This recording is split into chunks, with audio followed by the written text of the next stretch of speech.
রাধে রাধে। শুভ সকাল বন্ধুরা। আজকের দিনের প্রধান চিন্তা এইরূপ হওয়া উচিত: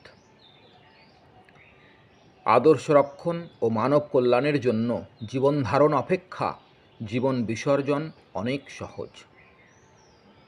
যবে তুমি করিলে আদেশ, স্বার্থমুক্ত করিলাম এ হৃদয়, আজ সে যে পরিপূর্ণ বাক্যাতীত ভাবে, তোমার ইচ্ছায় করিলাম আত্মবিসর্জন।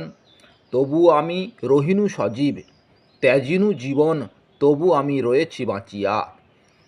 নহি আর ছিন্ন আজি, আমি তোমা হতে হইনু মিলিত ওগো পূর্ণ তব সাথে। এই জীবন সংগ্রামে আমরা স্বার্থজয়ী হইব এবং কর্তব্য অনুরাগী হইয়া কর্তব্য পালন করিব। আমাদের লক্ষ্য হইবে এই যে, যাহা কিছু কাজ করি তাহা সুষ্ঠুভাবে করিব, নিজেদের লাভ ক্ষতির কথা ভাবিব না। যদি আমরা আদর্শের প্রতি একনিষ্ঠ হইতে পারি, তবে সফলতা, বিফলতা, জয়, পরাজয়, সৌভাগ্য, দুর্ভাগ্য এ সকলের প্রতি আমাদের উদাসীনতা আসিবে। যাহা কিছু এই ক্ষুদ্র আমিকে বিচলিত করে, তাহাকে আর আমরা বড় বলিয়া মনে করিব না।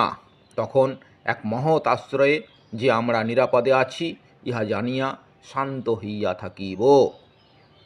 আজকের দিনের প্রার্থনা এরূপ হওয়া উচিত: হে প্রভু, সর্ব আশীর্বাদদাতা, তোমার দানের মূল্য আমরা কখনোই স্থির করিতে পারি না। তুমি আমাকে তুষ্টি দান করো, যেন সে হৃদয় স্বার্থান্বেষণ ও দেনা পাওনার হিসাব হইতে মুক্ত হয়। আমার বিদ্রোহী মনের চিন্তাগুলিকে তুমি সদা সর্বদা দমন করো, তাদের নীরব করিয়া দাও এবং আমার ভিতরে আত্মনিবেদন ও আনন্দপ্রসূ সেবার ভাব সদা সর্বদা জাগ্রত করো। রাধে রাধে।